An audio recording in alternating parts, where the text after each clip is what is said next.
Hi everyone, Harris here, and this video may sound like clickbait, but I promise you it's not. This is a trick that I think is infinitely useful for studying for finals or really for any part of the semester or for any profession. So I've been doing a lot of studying the past few days for my finals, which means a lot of paper writing and research and note reviewing, stuff like that. However, I have this really annoying compulsive habit of checking my notifications or seeing if I have any text messages or going and checking stocks, or just kind of habitually leaving what I'm doing, getting distracted, and ultimately just not being productive. But there's one feature on the iPad that I absolutely love and I haven't been able to get on my Mac, and maybe it's there, but I know it's on the iPad, and that is the accessibility shortcut to use guided access, which locks down your iPad and absolutely prevents you from going anywhere else except the app that you're in.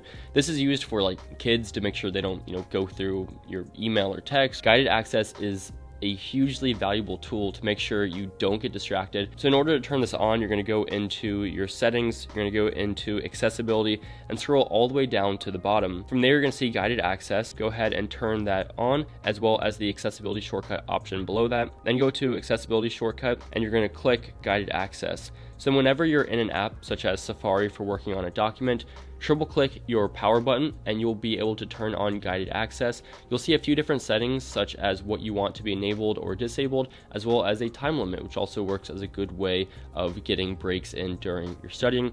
Once you have this on, you're going to set a passcode, and then you cannot leave that app or check anything until you exit it manually or the time expires.